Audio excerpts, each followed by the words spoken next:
ہم جو نماز پڑھتے ہیں رسول اللہ صلی اللہ علیہ وسلم کی نماز بھی نہیں پڑھتے. تو نماز حنفی پڑھتے ہیں, شافعی پڑھتے ہیں, بریلوی والی نماز پڑھتے ہیں, صوفیوں والی نماز پڑھتے ہیں, خود ساختہ نماز پڑھتے ہیں, بناوٹی نماز پڑھتے ہیں. صلی اللہ علیہ وسلم ارشاد فرماتے ہیں کہ آدمی 60 سال تک نماز پڑھتا ہے اور اس کی نماز نہیں ہوتی.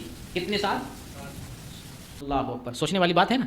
60 سال آدمی نماز پڑھتا ہے, اس کی نماز نہیں ہوتی ہے. کیوں؟ کہ وہ رکوع کرتا ہے تو سجدہ ٹھیک سے نہیں کرتا, سجدہ کرتا ہے تو رکوع ٹھیک سے نہیں کرتا. معاملہ زیادہ یہی پھنستا ہے. یہ حدیث کے الفاظ ہیں کہ آدمی رکوع کرتا ہے تو سجدہ ٹھیک سے نہیں کرتا, اور سجدہ اگر ٹھیک سے کرے تو رکوع ٹھیک سے نہیں کرتا. تو حال یہ ہوتا ہے کہ اس کے 60 سال کی نماز نہیں ہوتی. اچھا, یہاں پر سوچنا یہ ہے کہ ہماری زندگی جیسے ابھی 35 سال ہوگی, 40 سال, کوئی 50 سال کے بھی ہو سکتے ہیں. 50 سال کے مان لیجیے, ہم نماز اسٹارٹ کب سے کر رہے ہوں گے؟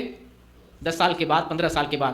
10 ہی سال نکال دیں 50 سال میں سے, باقی کتنی بچی؟ 40 سال.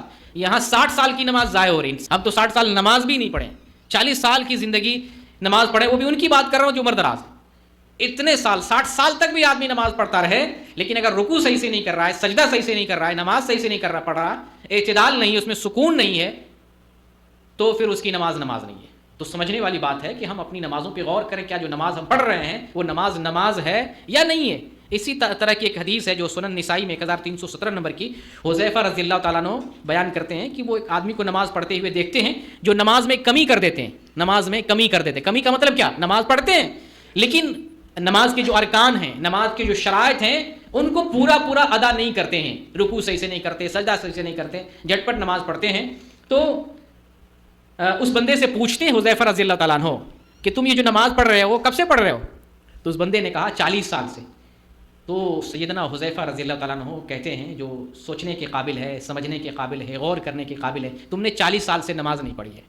یہ سنن نسائی کی روایت ہے اور صحیح درجے کی روایت. 40 سال سے تم نے نماز نہیں پڑھی ہے. اور یہ بھی سن لو, اگر اسی حال پہ تمہاری موت آ جاتی تو تم رسول اللہ صلی اللہ علیہ وسلم کے طریقے پر نہیں مرتے. تمہارا طریقہ رسول اللہ کا طریقہ سے ہٹ کر ہوتا. اب ہم جو نماز پڑھتے ہیں رسول اللہ صلی اللہ علیہ وسلم کی نماز بھی نہیں پڑھتے. ہم تو نماز حنفی پڑھتے ہیں, شافعی پڑھتے ہیں, بریلوی والی نماز پڑھتے ہیں, صوفیوں والی نماز پڑھتے ہیں, خود ساختہ نماز پڑھتے ہیں, بناوٹی نماز پڑھتے ہیں. ان نمازوں کے اندر سنت کی ادائیگی نہیں ہوتی. ان نمازوں کے اندر اپنی طرف سے ہم بہت ساری چیزیں ایجاد کر کے داخل کیے ہوئے ہیں, وہ ایڈ کر کے, اضافہ کر کے وہ نماز پڑھ رہے ہوتے ہیں. ایک تو وہ نماز جو رسول اللہ صلی اللہ علیہ وسلم نے دیا ہے وہ تو ہم پڑھتے ہی نہیں, اپنی طرف سے اضافہ کر کے پڑھ رہے ہوتے. ہم نے تو پہلے بھی نماز کو بگاڑ رکھا ہے, پھر ہماری نماز کیسے ہو سکتی؟ ایسا آدمی اگر نماز پڑھ کے دنیا سے جا رہا ہے, ملت اسلام پر یا ملت محمد پر اس کا خاتمہ ہو رہا ہے؟ نہیں ہو رہا ہے. یہ حدیث سنن نسائی کے اندر امام بخاری نے بھی, اتنی اہم حدیث ہے کہ امام بخاری نے بھی صحیح بخاری کے اندر ذکر کیا ہے. 40 سال کا تذکرہ نہیں ہے, لیکن امام بخاری نے جو حدیث ذکر کیا اس حدیث کے اندر یہ ہے. ابو وائل بیان کرتے ہیں, صحیح بخاری میں 389 نمبر کی حدیث ہے. ابو وائل بیان کرتے ہیں کہ حذیفہ رضی اللہ تعالیٰ عنہ نے ایک آدمی کو نماز پڑھتے ہوئے دیکھا جو اپنے رکوع اور سجدے کو ٹھیک سے ادا نہیں کر رہا تھا. اب یہاں اس کی وضاحت آ گئی کہ نماز میں کیا کمی کر رہا تھا.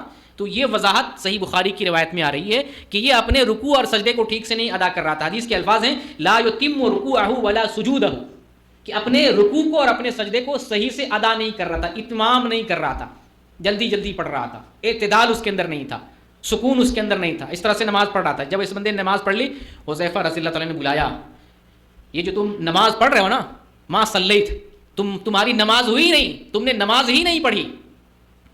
اور ابو وائل کہتے ہیں کہ میرا خیال, میرے ذہن میں یہ بھی آ رہا ہے کہ انہوں نے یہ بات بھی کہی کہ اگر تم اس طریقے پر مر جاتے, اس طرح نماز پڑھتے مر جاتے, تو رسول اللہ صلی اللہ علیہ وسلم کی سنت پر تمہارا انتقال نہیں ہوتا. اب بتائیں, ہماری جو نمازیں ہیں, ہم نے جو نمازیں اب تک پڑھی ہیں, یا دنیا میں جو لوگ نمازیں پڑھ رہے ہیں, ادا کر رہے ہیں, وہ لوگ نماز جو پڑھ رہے ہیں وہ نماز ہے. ان نمازوں کو نماز کہہ سکتے ہیں رسول اللہ صلی اللہ علیہ وسلم کی حدیث کی روشنی میں, ہم ان نمازوں کو نماز کہہ سکتے ہیں. ذرا لوگوں کا چھوڑیں, اپنا جائزہ لیں, اپنی اصلاح کریں.